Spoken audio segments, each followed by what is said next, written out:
ایک ایک دن جو گزر رہا ہے یہ فیصلے کے دن سے ہمیں قریب کر رہا ہے، اور فیصلے کے دن کی جو سب سے بڑی علامت ہے جب فیصلے کا دن قریب ہے وہ ہے فلسطین کے حالات. چونکہ اب بہت بڑے بڑے واقعات ہوں گے، دجال کی آمد بھی بہت دور نہیں ہے، اور حضرت عیسیٰ کی آمد بھی بہت دور نہیں ہے، اور امام مہدی کی آمد بھی بہت دور نہیں. اب مسئلہ یہ ہے کہ اگر اب بھی ہم گناہوں کی زندگی میں لگے تو ہمیں اللہ دجال کے ساتھ کھڑا کر دے گا، توبہ کی توفیق بھی ہم سے چھین لے گا. حضرت امام مہدی کے دشمنوں کے لشکر میں ہم کھڑے ہوں گے. اب یہ دیکھو، یہ وہ وقت ہے، کچھ پتہ نہیں کس وقت اگلا قدم ہو جائے. جو نشانیاں اللہ کے رسول نے بتائی تھی آخری فیصلہ کن دور کی بڑی تیزی کے ساتھ آ رہی.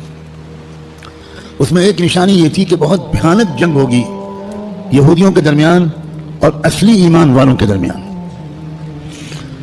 اس لیے جو کچھ اس وقت غزہ اور فلسطین میں ہو رہا ہے اس سے ہر ایمان والے کا ایمان ہزاروں گنا ہر منٹ میں بڑھنا چاہیے، اس لیے کہ وہی ہو رہا ہے جو اللہ کے رسول بتا کر گئے تھے.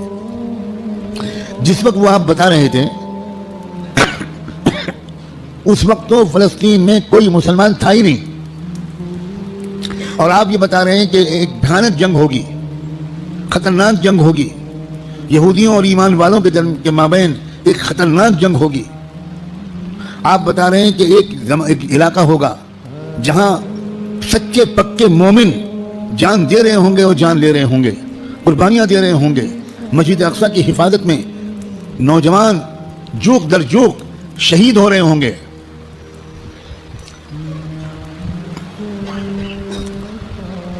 اور اللہ وہاں کے مجاہدوں سے سب سے زیادہ خوش ہوگا، اصلی ایمان والے وہیں پر ہوں گے.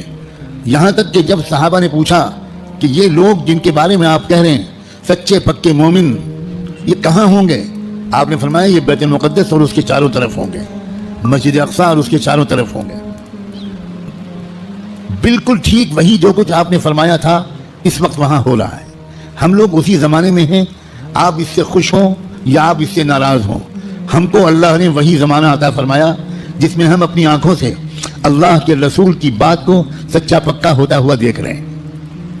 تو اس وقت وہاں جو ہو رہا ہے اس سے ہر لمحے ایمان کو بڑھنا چاہیے. یہ ہمارا ایمان کی مضبوطی کی وجہ ہے. لوگ الٹا سمجھ رہے ہیں یہ جو کچھ وہاں پر ہو رہا ہے اس سے خوف اس کے دل میں آ رہا ہے جو سمجھا ہوا نہیں ہے، ڈر وہ رہا ہے جو سمجھا ہوا نہیں ہے. لیکن جو سمجھا ہوا ہے قرآن و حدیث کو، اللہ کے رسول کی باتوں کو، وہ یہ کہہ رہا ہے کہ یہی تو وہ فرمایا تھا اللہ کے رسول نے، جو ہو رہا ہے وہی ہو رہا ہے جو اللہ کے رسول فرما کر گئے تھے. اس کا مطلب یہ ہے کہ آپ کی نبوت برحق ہے، آپ سچے رسول ہیں. آپ نے اس وقت یہ فرمایا تھا جب اس کے کوئی آثار نہیں تھے. اب آپ نے جو آئندہ کے بارے میں فرمایا تھا کہ جو ہوگا، جب وہ ہو رہا ہے اور پچھلے 6 مہینے سے ہو رہا ہے بلکہ پچھلے 75 سال سے ہو رہا ہے جو اللہ کے رسول بتا کر گئے تھے، تو اس کے بعد میں جو ہوگا اس مقابلے کا آخری انجام، اس کے بارے میں اللہ کے رسول نے جو کچھ فرمایا وہ بھی یقیناً ہو کر رہے گا. اور وہ کیا ہوگا؟ وہ یہ ہوگا کہ اللہ کے کلمے کا بول بالا وہاں سے پھیلنا شروع ہو کر پورے عالم کی ہر کچی پکے گھر میں اللہ کا کلمہ داخل ہوگا. پوری زمین پر انصاف کا نظام قائم ہوگا، اللہ کا حکم چلے گا، باطل ٹوٹے گا، حق کا غلبہ ہوگا.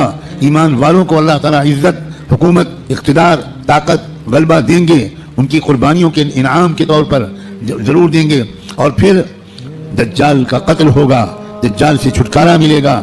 پوری دنیا میں لا يبقى بیت مدر ولا وبر الا وتدخل فيه کلمة الاسلام بعز عزیز او بذل ذلیل. اللہ کے رسول کی حدیث کے الفاظ ہیں کہ کوئی کچا پکا گھر یا کوئی خیمہ ایسا نہیں بچے گا جس میں اللہ کا کلمہ داخل نہ ہو جائے، طاقت کے بل پر یا قبول کر کے داخل ہو کر رہے گا. اس لیے لوگوں یہ بہت چوکنا رہ کر جینے والا زمانہ ہے. اگر اسی طرح غفلت میں رہے جس طرح اب تک جی رہے ہیں تو ہمیں خبر بھی نہیں ہوگی، اور اللہ کی طرف سے فیصلہ ہو چکا ہوگا کہ اس نالائق، فاسق، فاجر، خطاکار، گنہگار مسلمان کو میں دجال کا ساتھی بناؤں گا.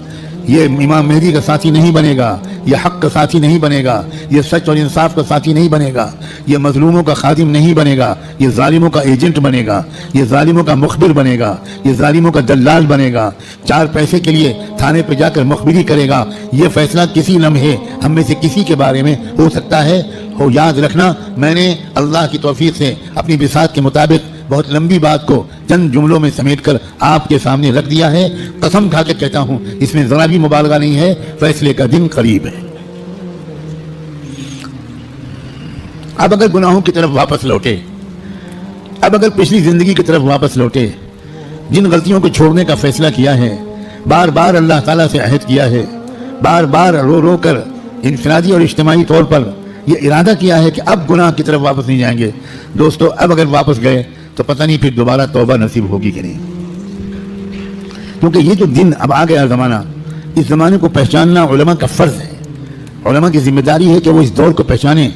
پچھلے دور کی روایتی باتوں سے کام نہیں چلے گا، اب آپ کو اکابر علماء کے پاس رہنا پڑے گا، کچھ مہینے گزارنے پڑیں گے، تربیت لینی پڑے گی، ان کا اعتماد حاصل کرنا پڑے گا۔ جب اعتماد ہوگا تب وہ آپ کو خاص خاص باتیں بتائیں گے، تب وہ آپ کو اپنے سینے کا علم منتقل کریں گے، تب آپ کو وہ امانت سونپیں گے، آپ کو ایک ذمہ داری سونپیں گے کہ بھئی کس طرح امت کے عوام اور خواص کو، امت کے مردوں اور عورتوں کو، اور خاص طور پر امت کے نوجوانوں کو کس طرح سنبھالنا ہے۔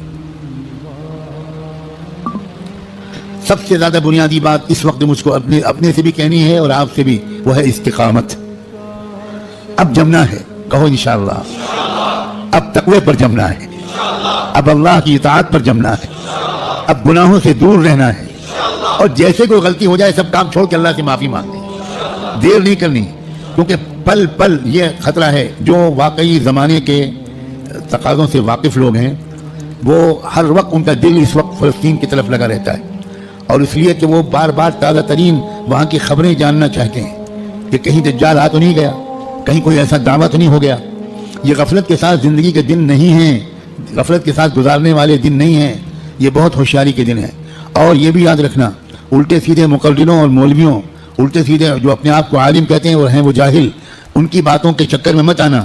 وہ طرح طرح کی باتیں تم کو بتا کر تم کو غلط راستے پر لے جائیں گے۔ جو سچے پکے اکابرین ہیں، بڑے بڑے بزرگوں کی صحبت یافتہ، قرآن مجید کے مفسر، قرآن کو گہرائی سے سمجھنے والے، اللہ کے رسول کی منشا کو سمجھنے والے، پوری زندگی کے 24 گھنٹے اللہ کے دین کی خدمت میں گزارنے والے، جن پر وقت سارے بزرگوں نے اعتماد کا اظہار کیا، ان کی بات ماننا ہے۔ ورنہ سوشل میڈیا پہ جاؤ تو 50 انجینئر ملیں گے، اور 50 ڈاکٹر ملیں گے، اور 50 طرح طرح کے لوگ ملیں گے جو اسلامی پروگرام چلا رہے ہیں۔ ہمارے نوجوانوں کو نہیں معلوم، یہ اسلام کی ویب سائٹس کے نام سے جو ویب سائٹس چل رہی ہیں، اس میں سے تقریباً 70% یہودیوں کی ویب سائٹس ہیں، اور باقی قادیانیوں کی ویب سائٹس ہیں، کچھ ہمارے ملک کے ہندوؤں کی ویب سائٹس ہیں جو اسلام کے نام پر چل رہی ہیں، اور اس میں قرآن کا درس ہوتا ہے، احادیث کا درس ہوتا ہے، مسئلے بتائے جاتے ہیں، اور ہمارے نوجوان وہ بیچارے بجائے علماء سے جڑنے کے وہ سوشل میڈیا سے مسئلے معلوم کرتے ہیں۔ ابھی مجھ سے چند دن پہلے یہیں کسی نوجوان نے پوچھا کہ ہمیں بعض مسئلے معلوم کرنے پڑتے ہیں تو ہم سوشل میڈیا پر جاتے ہیں، وہاں پریشان یہ ہوتے ہیں کہ الگ الگ سائٹ سے الگ الگ جواب ملتے ہیں۔